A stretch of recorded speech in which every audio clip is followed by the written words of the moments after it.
Hello everybody, welcome back. I'm SimmingInOz, and these Death Eaters have been on the list forever. I feel like I've neglected the Death Eaters, honestly, because this whole time it's taken me about 5 months to do Harry Potter, and I'm only just now creating the bulk of the Death Eaters. I feel like I've really prioritized everyone else in the shop apart from them. But you know what? I had other things going on. I had like Hogwarts to build and the Order of the Phoenix and much more interesting characters, honestly. And a part of me really does love the Death Eaters, but God, they're just not fleshed out enough in canon to really capture my attention. I do love them in the fan community though, so it's a bit of a mixed community kind of thing. I love fanfiction Death Eaters, but the canon Death Eaters can just go, who's she? Why do I care? So what we're doing is we're starting out with probably the most interesting Death Eater, which is Bellatrix. Bellatrix Lestrange, not Bellatrix Black. I gave her typical black features. She's got the big hair, she's got the tiredness, she's got the hooded eyes and the dark makeup. For her, I really wanted to stick to canon and what Harry perceived her as in, she could have been beautiful once, but Azkaban has just sucked the life out of this woman. Like, she could have been quite attractive just out of Hogwarts, really beautiful, but a life of hardship and Azkaban and killing muggles has just zapped her out. So she's got the typical black, sallow kind of skin. She's got the moles that a lot of the Black family inherited. Other Black family members do have these moles, so I like that I encapsulated that along with everything else.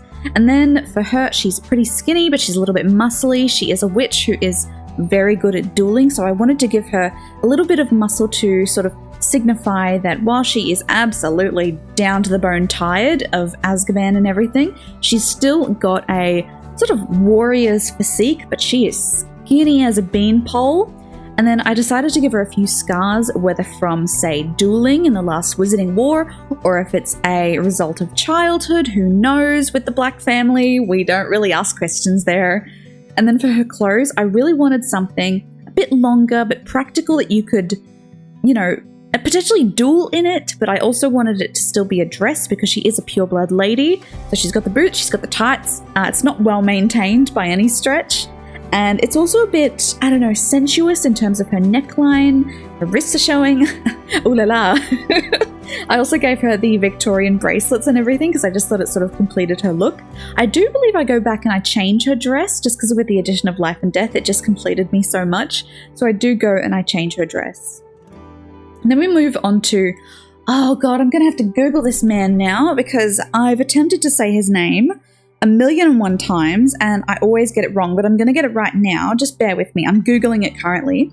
Now, with her husband, whatever his name shall be, he's got a bit of the tiredness still going on. He's fresh out of Azkaban. He's got the long hair, typical of a pureblood, and it just sort of goes. I wanted it to be very obvious that he was the older Lestrange brother. He does have a younger brother called Rabastan, I think, and it's obvious that he's the older brother, so it's very typical there. He's also Bellatrix's husband, and I just wanted him to seem a bit more powerful, a bit more in control, and that's sort of reflected in his eyebrows, his hair, his clothes, but he's still damn tired of Azkaban. Azkaban ruined so many people. And then we have Rabastan, and he is a sweetie pie and I love him so much, and I wanted him to be just a little bit thinner, a little bit smaller than his brother, but I wanted it to be very obvious that they are brothers. So typical dark hair, dark eyes, the eyebrows are immense, and then you've got the stubble. They're both quite handsome, but unfortunately they're kind of pieces of garbage as well. So we do what we can. Rodolphus, there it is. Oh my God. Rodolphus. I've been saying Rodolphus this whole time, but it's Rodolphus. Why did I struggle with that? Okay, so you've got Rabastan. I think I'm pronouncing that correctly. I wanted his clothes to be a bit more casual than his brother's, and you know, he's got the boots, he's got the long garment attire of pureblood fashion, and he's just a little bit more sort of raggedy. And then I wanted to create Barty Crouch. Now, thankfully, I've already created David Tennant once in my Harry Potter save. I made the Good Omens characters, so I just went and I grabbed David Tennant from there, and I just sort of tweaked. And it's only until this point in the video that I was sort of thinking, man, my David Tennant was not a David Tennant. Because I'm tweaking with it now. I'm like, this doesn't look like him. Why did I think it looked like him? But I was aiming for a younger Barty Crouch Jr. Now with Barty Crouch Jr., I wanted it to be very obvious that he is the younger side of the Death Eaters. So he's a little bit younger, a little bit more fresh-faced. Still looks like a piece of crap though. And his hair is, quite young looking. He's quite attractive, but he's got these very thin, long features, a thin mouth, long nose, and then he's got this pointy jawline, and he's quite thin in frame as well. And it's just it's very obvious that he is on the younger side. I also wanted him to be smiling as well, just because I wanted to encapsulate his sort of madness. Like, he was mad-eyed moody for a brief time, and I just felt like his personality would have shined through a little bit there. So he's snarky, he's smiling, and then for his fashions, I went a bit, experimental. I wanted to give him dark pureblood fashion, but also make it a little bit casual, a little bit whimsical, and a little bit romantic. So he does get a very romantic outfit in terms of his Death Eater fashion.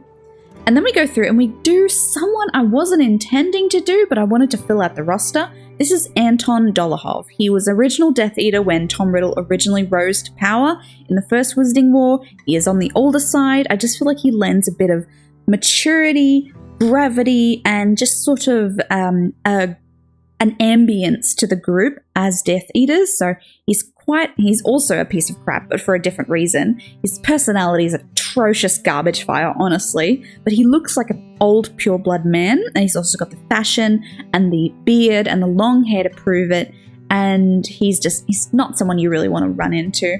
I did want to give him just a slightly different complexion to the other Death Eaters, because I couldn't help but think that the whole time I was doing this, it's just like, wow, the Death Eaters are just a bunch of white guys. So sad. Like, God, JK, you couldn't just add in a little bit more spice to this, really? Sorry. I know it's set in England and everything, but I feel bad. I'm like, just one white guy and one white lady after the other. I'm sorry. I have a lot of thoughts about this. So now we move on to Fenrir Greyback. I wasn't intending to do him, but then I thought, of course you have to do him, duh. So he's the only other werewolf besides Remus Lupin that is in the Harry Potter save, and I basically went off his movie look, so his face sort of morphs into each other. It's like he's half-phased, he's got the monobrow, he's got the eyes going on, his nose is immense.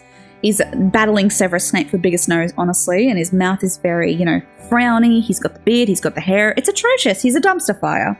And then he's big, he's massive. The thing I love about thumbnails is I can make characters look bigger than they are, but in reality in the game, they're all the same height. But it's just like, in canon, he's meant to be really, really, really, really big and intimidating and scary, and a typical werewolf mafia boss. So I gave him scraggly werewolf clothes from the werewolf pack, and we went from there.